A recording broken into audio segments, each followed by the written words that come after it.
Yeah. Do you think, and you've talked about this before, about Northern Ireland or the politicians here, capacity for revenue raising?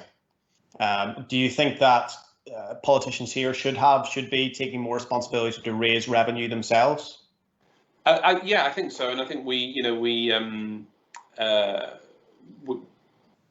whether it's water rates, whether it's other forms of revenue, definitely, and I think that's something I would encourage the executives to do. I think initially when it was formed, that didn't happen and was ruled out. But I think since then probably there's been a realisation that that would be a sensible thing to do.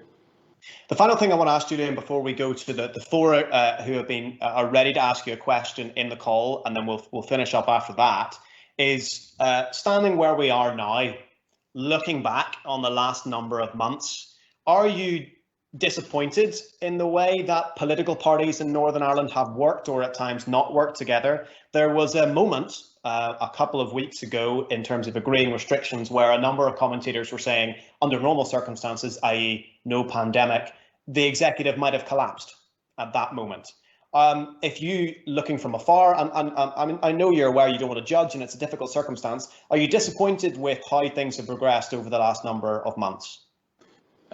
No, I'm not. I think I'm really relieved that political leaders agreed the deal that Simon Coveney and I and the two governments put together in January.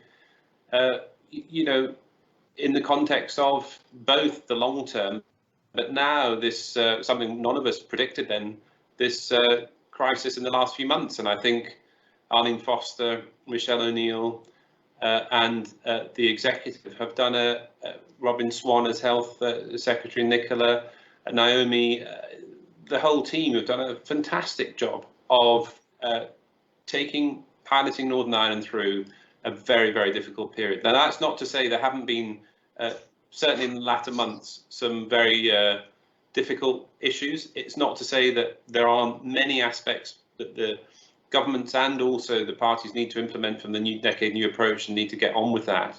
But I think we've got to look at how this team have performed, and they have piloted Northern Ireland through one of the most difficult periods of its history, and I think done a very good job. Well, one of the questions we sent in from Kathy: does Mr. Smith believe now is the time to move away from mandatory coalition? So I noticed in what you've just said, you've obviously emphasised the personalities there. There is more talk than I think I have been aware of, certainly in the past, that this, the foundations of the system up at Stormont aren't ones that are sustainable. Do you sympathise with that view?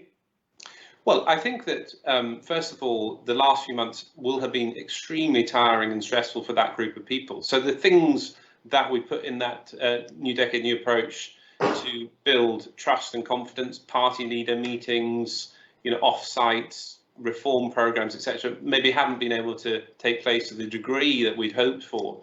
So I don't accept that it's necessarily a situation that can't be rectified, but I do think time needs to be spent, and hopefully when things have calmed a bit, time can be spent to build trust between the different parties to get on with governance. That's not to say that there isn't strong differing views on constitution.